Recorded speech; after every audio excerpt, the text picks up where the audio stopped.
Welcome to the Mommy Therapist. They're ready for you. I'm Kristi. And I'm Sasha. We are moms who are also therapists to moms. And we are passionate about supporting all moms through motherhood transitions, challenges, and beyond. And we're so happy that you're here today. This is episode 14. Thank you for listening to our last episode where we talked about gratitude versus guilt and relationship OCD. I did notice moments of reassurance for myself. Oh. And I was like, okay, like this is going to be okay. I felt more than like my personal relationships. I found myself almost wanting reassurance from like strangers. Oh, interesting. Do you know what I mean? So like judging me? Well, no, just like while I was traveling, I'm getting on an airplane and I'm like, oh my gosh, I'm so sorry. Like, are you sure you're okay? Oh, like, like getting in people's way, or like when I'm driving, I'm like, oh, sorry. Like, did I cut you off? And I was like, why do I care? I've been made fun of for like my polite road rage. Yes, that I have. You've mentioned that. Yeah. So, and I do that. And I actually got praised the other day because I was like, excuse me. Like I was mad about it. And they were like, hey, good job. You actually got angry. You can get angry. It's okay. You can, especially in your car. No one knows. Right. Nobody knows what I'm saying or doing. Right. But I did have a comment. So we posted on Instagram. We will sometimes do this, like a quote or an idea from one of our episodes. Mm-hmm. And it was something about like that gratitude versus guilt. Like instead of feeling guilty for taking care of yourself, try saying like, I'm grateful I have the opportunity to rest. Yeah. And my mother-in-law, who's kind of going through an identity shift as a grandma who's not working anymore and things like that, we had a discussion about it. And she commented on Instagram too, of just like, I've been thinking a lot about this and about instead of feeling guilty for not being super productive, not having somewhere to go every day, trying to be grateful for that and trying to find ways to embrace this season of life, Yes. So I told her she just needs to get a grandma hobby, I love it. We need to knit. We need to crochet. We need a garden. We need to can our fruit. We need to go water aerobics, right? I've like been something. trying to get myself like back into my crochet, but it's like, okay, so this is part of my OCD brain. Okay. I started a mood blanket. So they have these this idea of a temperature blanket where you take the temperature of the day for every year and then you do a certain color. Oh, wow. For like each row. Okay. I decided in 2021 that I was going to track my mood for the entire year and then do a color for each mood of the day. So I started it. So like it would be 365 rows of yarn and each color. Yeah, mine are squares. Oh, squares. There's okay. These little like squares that I put together. I lost the pattern though for it. Oh no. And so I'm sure I could sit down and like work it out and figure it out and finish it, but it's 2026. That was 5 years ago, my I dear. know. And it's still sitting there. You've had like a child since then. I have. Maybe that's why you stopped. Maybe. Well, I don't know. I had her in 2020. Oh, so I don't know. But yeah, I need to just do it. And even if it's not perfect, that's the thing. Maybe I can find a different square pattern that I can put together. Like, why am I putting this off? I don't know. Yeah. It's just sitting in a corner somewhere. It's staring at me. It's next to my bed that I will do it. Yeah. And best laid plans. Yeah. Just making me feel guilty all the time. Yeah. Yeah. Mm-hmm. Kristi, are you going to check in for us? Oh, yeah. I'm first today. Okay.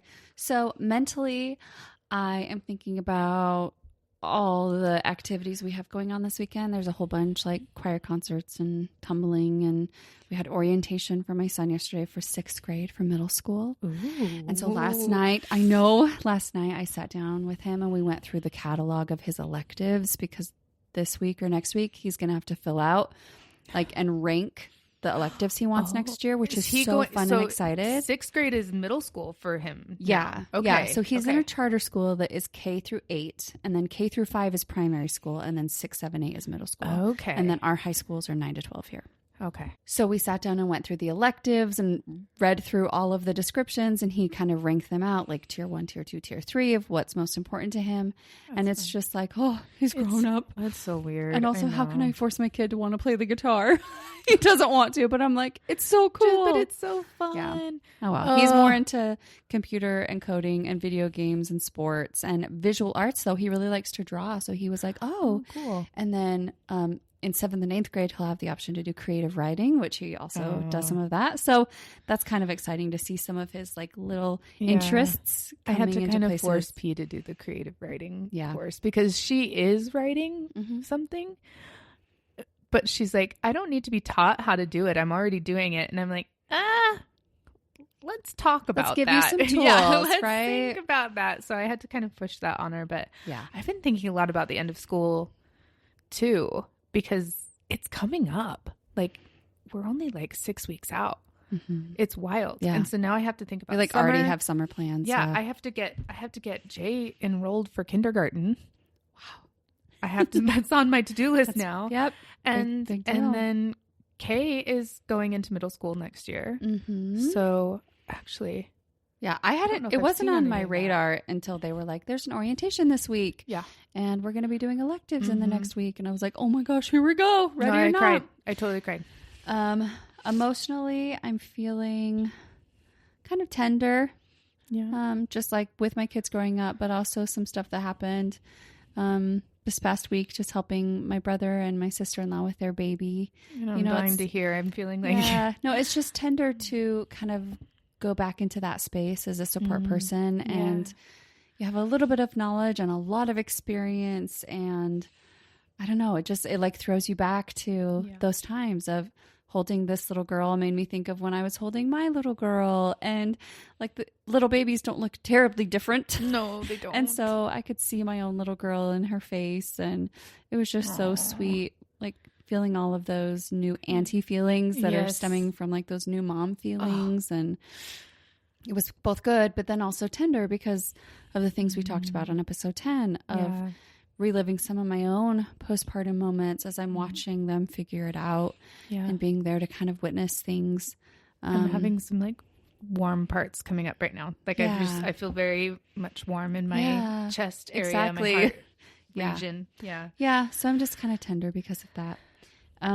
Physically, I am so tired. Yesterday, I got up at 5 o'clock current time.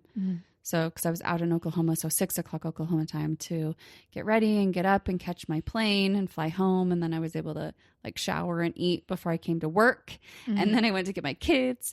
And then it was just like a really busy night last night. And for some reason, my body, I don't know, I just could not shut off my brain. My body was super uncomfortable last night. I don't know if something I ate or something, like one of my medications was feeling like it had a weird effect on me. I don't know. So I didn't sleep well. But I did get to snuggle my little one at like 3 a.m. because he was having a rough night. So I got up with him and, took him to the bathroom and got him some meds. And then I was like, can I snuggle with you? And he was like, yeah. So I just got to like hold him for like 30 minutes in his bed, which at one point would have been annoying. But last night was actually really calming and grounding. And then after that, I could go to sleep for a couple hours. Yeah. But it just, again, I'm snuggling my big giant baby. And like, I just came back from snuggling this little 7.5 pound little thing. No.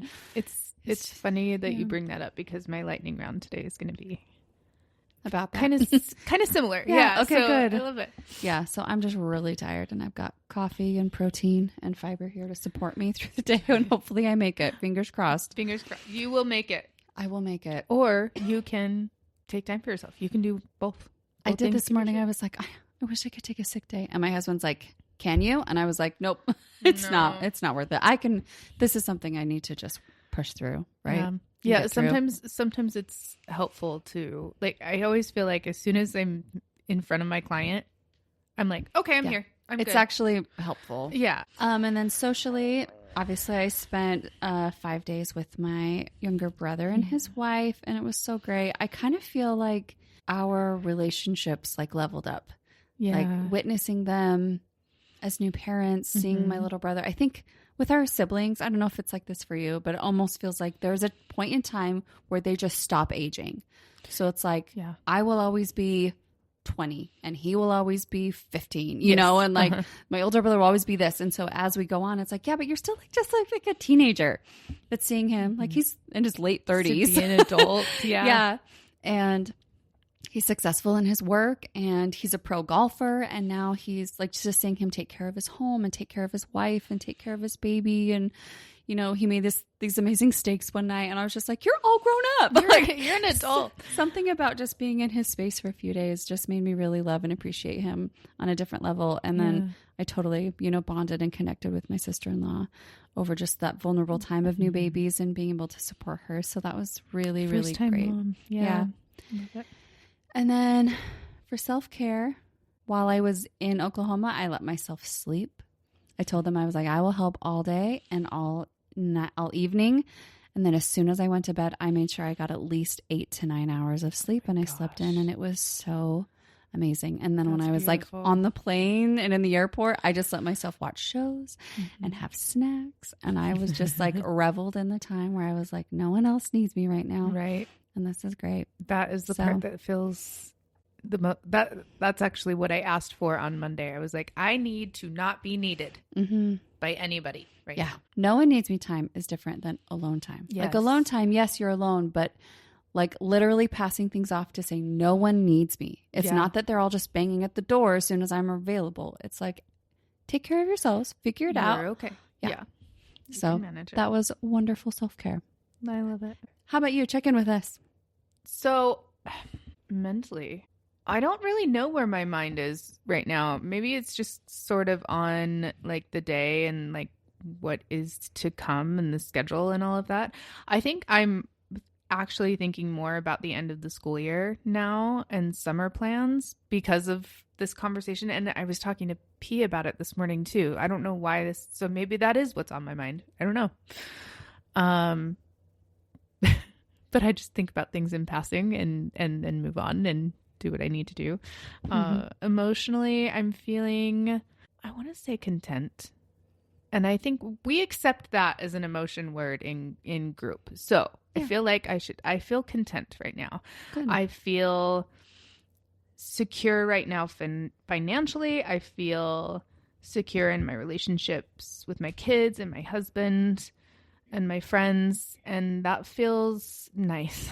Hey, because I don't always like your have OCD all under control. A yeah, little it's bit. like Wonderful. Okay, we're good, we're grounded. So, yeah, content. Physically, I finally feel rested. I was not sleeping well through the weekend and Monday evening, but I have been getting good sleep the last few nights. I do think I went to bed a little too late last night. So it was harder for me to wake up this morning. And I don't like how cold it is in the morning. I will tell you, it's so hard for me to get out of bed because it's cold. And I'm like, I don't want to get up and... Sure. Out of my warm nest of a bed. Yeah. No. So that's hard. Socially. Well, I've been FaceTiming friends a lot lately. Like I was on the phone with one friend last night for about an hour, and then I was on the phone with my best friend in Florida for about an hour and a half yesterday, actually, during carpool and all of that, because that's his commute home, and it's a long one in Florida, traffic. So there's been a lot of that, but then this weekend, I'm really excited to have a not so social weekend. We are going to the property, to my father-in-law's property. We have a trailer that's parked up there. And Derek and I go up there the first weekend every year, just the two of us. We get the trailer ready. And we say it's to get the trailer ready, but really that takes us like an hour. Right. Just to have some alone time. Yeah. And then we have the whole weekend that we can just be together. And That's so none nice. of my... Is this in the mountains or by a lake or what? Where's this property? It's desert. It's in Duchesne. Okay. So it's really just desert land, but it's near lakes that everybody likes to go fishing in and boating on. Perfect. And I imagined fishing was part of this because it's of course. Derek. Yes, Right? it is Derek. He can't live without his fishing. He's a fisherman. He is. And so, yeah, but I found out none of my in-laws are going to be going either. So it's really just going to be Derek and I the entire weekend. That sounds awesome. I know. I'm really excited about it. It doesn't happen very often. And I love having them up too and socializing with them and all of that. And I love bringing the kids up and that. But it is really nice to think of like, oh, Derek and I get to have our own little bubble for a few days. And P's really excited because she's actually going to stay home alone to take care of all the animals. Okay. So she's stoked about that. And she actually invited friends over. And I was like, you need to make sure their parents know there will be no parental supervision. And she's like, I know, I will. Because she's so responsible that way. Yeah. So she's super excited about that. And the younger three are going to go to my aunt's and spend time with grandma and my cousin. Perfect. And the people that spoil them rotten. So it's going to be a good weekend for everybody. Everybody's excited. Yeah. Self-care and self-compassion. I feel like on Monday, my husband has ulcerative colitis. And so he had his annual colonoscopy on Monday. But it was exhausting. Like the day before the prep work that has to go down, and then he's up in the middle of the night and I wasn't part of why I wasn't sleeping. And I was taking care of everything so that he could just do what he needed to do. And then Monday recovering and all of that, I was exhausted. Monday night, we were getting dinner ready and I sat down on the couch and he looked at me and he's like, honey, do you need to go to your office? Because that's like our quiet space, right? That's where we go to like recover. I was like, yeah, I think I do. Like I just went into my office and I was reading. And it was wonderful, but I did feel guilty about it because he had just gone through this whole ordeal and an unpleasant experience, And so I was going back to our gratitude versus guilt. Like, okay, I have a husband who, one, recognized that I was dysregulated, and two, is willing to give me the space that I need. Yeah, sounds like he made an offer. So you say thank you. I said thank you. Exactly. Well, I said yes. I didn't say thank you. I'm working on that one. That I'm gonna count that as my self-care and self-compassion. And I think that counts. Allowing that myself you to be an opportunity to rest. Yes, when I needed it, obviously. Good. Good. Okay, Kristi, are you teaching us something today? Yes. Okay. So something came up for me this past weekend that I kind of wanted to talk about. And I feel like there's some misinformation out there about being triggered. Okay. Trauma triggers. In the clinical world, we're kind of shifting to activation, trauma activations. I feel like so many people are like, oh, I'm triggered. Oh, that triggers me. I just want to talk about what that really means and what to do about it. Yeah, I like that. So when I was sitting with my sister-in-law, going through chatting about her birth, which of course did not go as expected. And there's always some trauma there and some grief there. And then, in those first couple of weeks with a little baby, you're trying to figure out sleep schedules and feeding and breastfeeding and where are my values with all of these choices that I have. And it just feels like hour by hour, you're having to make decisions and getting, scared if things aren't going to work out, or is this working, or is this how it's supposed to go? Right. And just so much of those questions and the pressure, and it just feels so incredibly heavy and emotional. And sitting there with her, I was, number one, so grateful I was there. Yeah. Because of my training. But I did notice there were moments where my own stuff was coming up for me. And I was having emotions from my own experiences and not just hers, because they felt similar. They looked similar. There were some similar questions or thoughts, right? Stuff we kind of explored in episode 10. Yeah. And I stepped away and I kind of had to notice, like, I'm having a little bit of an activation here of my own trauma. And I need to separate that from her experience, because this is not, number one, it's not about me. Number two, I can't be a loving, empathetic support if I'm stuck in my own activation. Right. So trauma triggers, what are they? What are they? What really is going on? So when we experience a trauma, which I kind of define as anything that is big, scary, dangerous, confusing that you don't have a way to really understand or process at the time. Yes. So especially with children, right? Something like a thunderstorm can be traumatizing for a child if they don't understand what's going on. Yeah. It's not always just a life-threatening situation, Right. but those are definitely traumas as well. Right. I like to say that the definition of trauma is when something happens that changes your worldview faster than you have time to process it. I love that. And so it's like becoming a mom, like giving birth is traumatic in itself if you go off that, right? Yeah.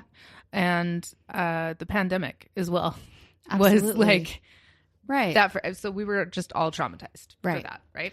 So when we go through those traumas, our amygdala, which is our emotional response center, it floods your system with adrenaline, with cortisol, with all of those things to help you go into fight or flight or freeze or whatever is going to keep you safe. Right. Because when we don't understand something, we go into a danger response, right? A threat response. And then our hippocampus is in charge of our memories. So the hippocampus and the amygdala kind of work together to say, okay, that situation was dangerous. We need to remember that so that if it happens again, we can get away faster or we can fight better or whatever it may be. So let's say, as a metaphor, let's say you're up in the woods, maybe camping, and you wake up and there's a bear. There's a bear in your campsite. And it is ripping apart things, and your system goes into danger mode. It fills you with adrenaline, cortisol. We need to run away. We need to fight. How can we stay safe? Are the kids safe? Are the animals safe? What's happening? Right. Do we need to freeze? Do we need to hide? What's happening in order to get through that experience? Yeah. Well, now your amygdala and your hippocampus have linked camping to danger. Okay. Or specifically with women, we link it to locations a lot. So like this specific campsite is dangerous. Interesting. Or this trailer is dangerous or whatever. Like that room where something bad happened is now a trigger for you. Yeah. Right. Okay. Or it can be linked to a person. So let's say for this instance, you now have a fear of bears because you really thought this bear might kill you or your family. Right. So next time you go camping, you might feel triggered just by being in the place, right? Of like, I'm already feeling anxious. I'm feeling all these stress hormones because your amygdala is going, oh, this wasn't safe last time. Right. And you kind of have to teach your system of like, no, I am safe. There is not a bear here, right? But then let's say now we're camping, we're going to go on a hike, and you see in a distance a shadow of a bear or something that looks like a bear in the distance, right? You will respond as if that is an actual threat of a bear. Even though as you get closer, it's just rocks. It's just or a tree or something. So when you are feeling triggered, it's really your hippocampus going, we have a memory of something that was dangerous.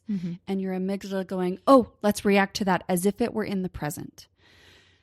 So that's kind of what trauma activations look like, is they're bringing past memories, past experiences and saying, this is a threat right now, even though it's not. And so part of our trauma work that we do in therapy is teaching your nervous system how to kind of separate that past versus present, and then ways to kind of retrain your nervous system to say, I don't actually need that alarm. That alarm is not helpful to me right now. So when I was sitting in this space with my sister-in-law, I had some of those emotions come up of when I felt like I wasn't a good enough mom, or when I felt scared that something bad was going to happen, or scared that I wasn't going to get the motherhood that I wanted. And I kind of had to sit with that and notice it and really actively remind myself that this is the present, that I have survived all of my things and this is about her. And then I think from going to that stress response, it turns into a grief response. Interesting. Which I think is good. Yeah. I think it's helpful because noticing that the reason that was so hard was because I didn't get what I expected. I didn't get what I wanted. Yeah. I had to make choices that were uncomfortable. Yeah. Or that I didn't ever think I would have to. Make concessions I didn't want to. Right? Or recognize that I didn't have the birth that I wanted or things like that. And there's nothing you can do to change it. So just grieving like, yeah, I didn't get what I wanted, but I'm not in danger right now. Right. And so it's just interesting to be in a place. I don't feel like that specific activation has happened for me recently. Yeah. And so, or ever, know. except for when you have your next birth, right? Right, This is why, like, it's almost like we cover it up, though. Yeah. Well, like, it's like, okay, I'm going to do it right this time. Right. Yeah. My therapist did say, she was like, any trauma you had for your first birth that you didn't process, you will process with your second birth, because My you're midwife told me that. Yeah, because you're in that same place again, and your hippocampus is like, oh, we remember this, and your amygdala's like, it's happening again. Yes. It's like, maybe not. No. But just recognizing, like, if you have a trauma trigger or a trauma activation, number one, maybe it's something you need to really process through, and number two, find a way to really separate past to present, and then how to cope with your present activation, knowing that it's not actually a present threat. Right. What do you think about all of this? What are your insights about trauma? I feel like I do this more often than not. And I think, I even did it just before we started recording, when I was looking at this and I was like, oh, you're getting into it. And you're like, oh yeah, well, just because of what happened while I was in Oklahoma. And I was like, wait, what do I not know? Do you need something from me? What did I, it was this trauma of like, I did something neglectful to my friend and she's not going to like me. You know what I mean? And I recognize that now. I'm able to like see that when it comes up and go, okay, that's just a part of you that's worried that you're going to lose relationships, or you're going to... Right. Because in the past, things have been hidden from you and you have lost friends. It's not like an imagination thing. No, it has. You've gone through experiences where you've lost friendships. And so, your hippocampus remembers all those things, and your OCD probably is very keen on those. Oh, yes. It's looking for it. It's searching for it all the time. And so I get that... I get that sort of activation often, more often lately, because I've been so social and making new friendships and trying to just be myself. It's like a constant exposure, right? Right. But yeah, no, I hear that, and I have it like my driving anxiety. I get those activations all the time. If anything's wrong with the car, then it pops up in my brain. You know what's interesting though is there was never actually really a threat when the driving anxiety stuff started. It was a perceived threat. It was a perceived threat. Yeah. I thought it was. Yeah, but perceived off of information, like car accidents are possible. Yeah.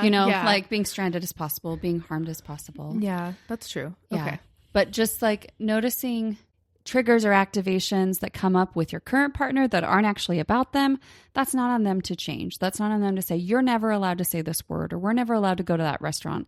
It's on you to recognize your activations and to reprogram, reteach your nervous system to not be activated, or to find comfort or ways like that. Like, I think that's where exposure therapy comes in, right? Of like, I'm being overly activated by this specific trigger, and it's not rational. Right. So I'm going to go there and I'm going to teach my nervous system, this isn't actually dangerous. Nothing bad was going to happen. Exactly. Right. Well, and exposure therapy is good for any type of intrusive thought or anxiety or anything like that. So, right. Yeah. Exactly. So that's kind of the basis for that, is to say, thank you, amygdala, for trying to take care of me, but this is not helpful. And teaching your amygdala to calm down, and teaching your hippocampus like present and past are different. And this is overly simplified for you neuro researchers out there. But yeah, so trauma activations, triggers, there you are. Yeah, love it. All right, Sasha, you are processing. What's on your mind? I am processing. Okay, so I'm not going to say which child it is, but one of my children is currently grounded from screens because we noticed some lying and some sneaking, and we didn't like that. So we're like, you know what? You're cut off for a week. I noticed when we realized that this was happening, and some like inappropriate phone use as well, talking to someone she shouldn't be talking to. Okay. We don't want her talking to, for different reasons, and hiding it by like putting a different name in the phone. Sure. Kind of, yeah. So We've all been there. I mean, yeah. Well, I didn't because I was the one that didn't break the rules. I was that kid. Yeah. Okay. Yeah. So when we realized this, we took it away. And I realized when we figured this out, I was like, what am I doing wrong? You blamed yourself? I did. What am I doing wrong? My child is acting up and misbehaving. And which sounds developmentally appropriate. Yes. Especially at the age that this one is yes. But yeah, I thought about that, and I think about that a lot, even like from the toddler years. Like if my kid's throwing a temper tantrum in the grocery store, I'm doing something wrong. People are judging me and my parenting, right? Okay. And this has come up a lot for me in sessions lately too with clients. I'm just curious what your thoughts are on that. Like, I'm sure you've had this feeling and this thought before, and as a therapist, we know, like, we don't tell our clients these things, right? We reframe it. We, but then it comes up for us. It's activated for us. Yeah. For some reason. Yeah. Number one, we expect ourselves to be perfect, wonderful parents who always know what to do. Yeah, right off the bat. And that's not fair or true. And I think there's some amount of ownership that I don't know if we're taught to feel, but just that if our kids aren't behaving, quote unquote, that it's our mistake. Yeah. And I don't think that's true. I think there's a little bit more forgiveness now that there's more education around it. But if behaviors are developmentally appropriate, it's hard, but it doesn't mean you're doing something wrong. Right. Because part of learning and growing is making mistakes. Part of developing is figuring out where boundaries are, especially at home. Like I've heard it said on social media, mental health places, therapist TikToks, let's just say, call it what it is. That like our kids behave differently outside of our home than they do inside, because inside our home, that's their lab. That's where they experiment, where they push boundaries, where they figure things out, where they figure out who they are. And it's our job to just give them those boundaries, give them those rules, follow through with consequences lovingly and kindly and respectfully, but teach them. They get to make their own decisions, right? And make their own mistakes. And exactly. If you remember, like 1 to 7 is we're playing and 7 to 14 is we're teaching. Yeah. And part of teaching is consequences and follow through and boundaries and rules and expectations and responsibility. And none of that is easy. No. And most of the time it's not fun. Right. But that doesn't mean it's wrong. Right. But then hard even is different than wrong. Even going back to like, is it our responsibility? Like there's a point here where we don't have any control. Like Absolutely. we can teach, we can talk, we can guide, we can be there. Yeah. But they're going to make their own decisions. Right. And they're going to make their own mistakes. Yeah, because I think we all learn differently. Yeah. And we learn at different rates and things like that. And, I feel like there's this cliche of like some of us learn the first time and some of us you have to really hit rock bottom before you learn a lesson. Right. And that doesn't mean there's something wrong with that person. It just means that that's how their brains respond, Yeah. So if you have a kiddo who constantly is learning the same lesson over and over and over, then yeah. That does feel that's not on you, pressure. Right. And I don't like grounding. I don't feel like it's really the best choice, but like we felt like it was appropriate in this moment because it was like a misuse of technology. Oh yeah, that just sounds through like following through with a consequence. Yeah. If you don't use something, natural consequences. Yeah. If you don't use something appropriately, then you don't get to use it. So I was talking to one of my kiddos last night while I was prepping, and this is the conversation that was had. Okay. So even if we don't always handle it the best, you still feel like we're handling it better because we're not ignoring it? Yeah. It's better to acknowledge that the kid is having those feelings instead of just ignoring it. Then the kid's probably going to be traumatized. Like, oh my gosh, my parents don't love me. They ignore me every time I have big tantrums instead of helping me. That's probably what will go on through their mind. But sometimes I don't always have the emotional capacity to help out. Right. Control it. Do you feel like I'm neglecting you in those moments? No, it's just you're stressed after a long day of work. Like, hello. Who And would you- be stressed? And you get that? Mm-hmm. I mean, there's all the BS in your life, but come on. And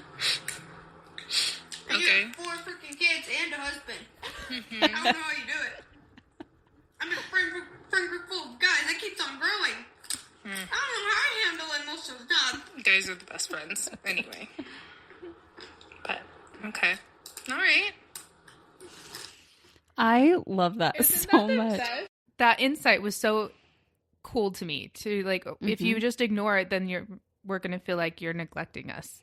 So maybe sometimes acting out is just asking for some attention and love and assurance that they're good, you know? Yeah. So that was just a cute reminder. And then Well, it kind of reinforces some of the stuff we talked about, like with the whole brain child of you don't have to fix everything, but showing up to comfort them, in noticing their feelings. Like she said, if you have a tantrum and you ignore it, that feels crappy. Yeah. But if you say, wow, these are big feelings, even if you don't change anything or fix anything or say Yeah. you're not in trouble anymore. Yeah. If you just hold them and say, this is hard and I'm here for you, that is enough. Yeah. And like she even said, with attachment, you don't have to do it 100% of the time. Exactly. Because they understand you're a person too, but it's in that repair of coming back and saying, you had big feelings yesterday and I couldn't be there for you, but I'm here for you now. Yeah. That also, I think, goes a long way I didn't too, think of right? it that way. Like I was not, it was cute. Like, there's,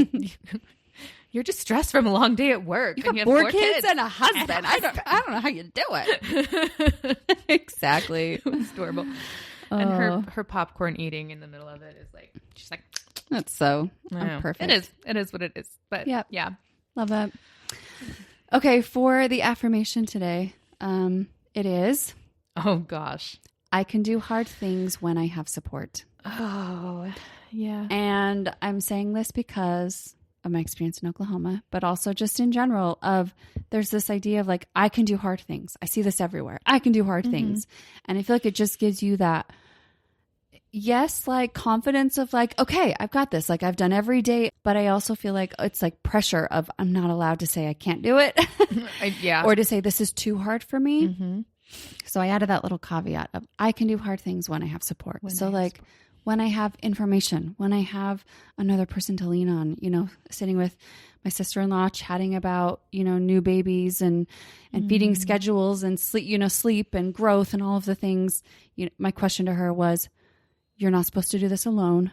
Who's in your village that we can reach out to? And it's like, okay, well, let's make an appointment with the midwife to double check things with baby. Let's make an appointment with our lactation consultant to double check feeding. Yeah. Let's lean on me because I was there. Let's lean on a neighbor for this. Like, let's call in our reinforcements because you can do hard things, but you don't have to do those hard things Right. all by yourself, all alone.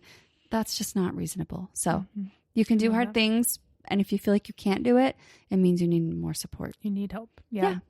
That's interesting. I stayed up and watched The Greatest Showman the other day. I don't know. It was just like, that looks like fun. I want to watch that. And I got this sort of like inspiration. I was like, you know what? I used to be like, I was going to school. I had 3 children. I was doing an internship. I was trying to sell my house at the time. I was pregnant. I was doing all of these things. So much. Oh my Right. gosh. And I was like, You survived. I survived. But the thing is, like, I did it so well. And now all of a sudden I'm like, I find myself in this sort of depressive state and not doing the cool things that I used to do and being the bad A that The highly motivated, highly productive person. right. And I can do it. I can be that person. You can. You have been. And I have been, but it's been forced. It hasn't felt like that. That's like the behavioral activation sort of thing. And so while I'm watching this show and it's the This Is Me song Oh, comes on and I was Girl. like, wait a minute. Wait a minute. I know. I'm like, I can do hard things. I can do this. Like Yes. I don't need to be doubting yourself.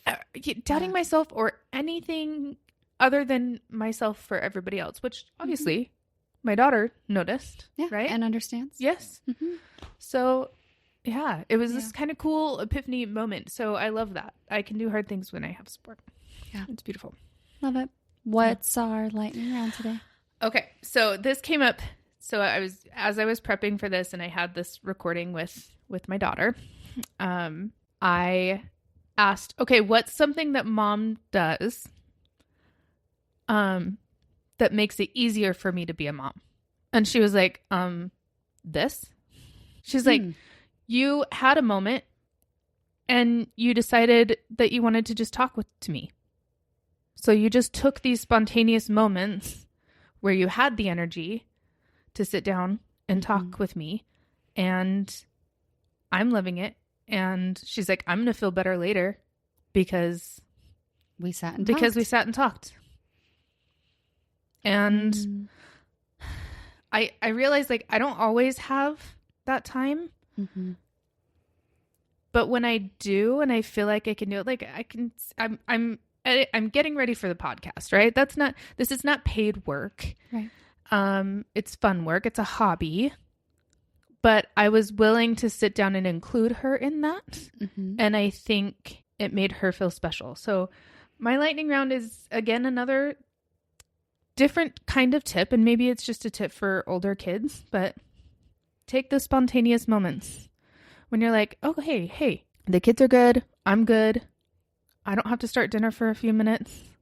Let's have a dance party. Or just check in and say, like, hey, do you guys want to talk about anything? Is there something we can talk about or do? She actually came in to the living room. I was supposed to be reading. I kicked them all out so I could read. Mm-hmm. And then I was like, oh, crap, I got to get ready for the podcast. So she came in and saw me working. She's like, Mom, I'm bored, but also... aren't you supposed to be taking time for yourself? And I was like, yes, but, and then we started having these conversations. And so it's just like, I don't know. I don't really know how to it's like blanket statement. Yeah, no, I think I like the idea of spontaneous moments or like recognizing those small windows of opportunity for connection. I like that. Right? Yes. Like, that's good. Like my son, he likes to cook sometimes, and he always tells me this, Mom, we should make something this weekend. And then that's the end of it. He has no other follow through. Yeah. And we've done it a few times where like he's picked a recipe and we've gotten all the stuff and done it, but then I'm doing most of it. And I'm like, I'm not going to do this, Yeah. But this weekend he said, I really want to cook something with you this weekend. And I was like, do you really? And he's like, I do. And it's my mother-in-law's birthday. So I was like, I am making a cake. Would you like to help me? And he was like, yeah, don't make it without me. So it's like, just like, I have to make a cake anyway. So like a window of opportunity of make it a moment of connection. So like you're sitting and your kid says, hey, can I sit with you? Say, yes, of course. Absolutely. And then you say, what's in your mind? Mm-hmm. Yeah. Yeah. Or moments like when I'm tucking my daughter and we do her little story and I, tickle her back while I sing her a song. I'm like, okay, good night. And she goes, Mommy, can you sing one more song? You're like, instead of going, oh, I still have to tuck in your big brother. It's like, it is 1 minute of your time. Yeah. And the investment of that is tenfold. So it's like, of course, because that tells her I'm important. And like, what better message can you give to your kids, right? That sounds like what your daughter felt of like, she knew it. I'm important because you I didn't sat even here have to say it. and talk to me. Yeah, it was beautiful. And like her insight into this whole thing, I was like, oh, wow. Okay. I'm doing a better job than I thought I was, obviously. Love it. Yeah. Thank you so much for joining us today, and thank you for showing up for yourself today. You can find us on Instagram, TikTok, or email us at themommytherapists@gmail.com. We'd love to hear from you. Let us know what made an impact or what you'd like to hear on a future episode. Whether it's leaning on your supports to do hard things or having a spontaneous moment of connection, we hope something good happens today. See you next week. Take care.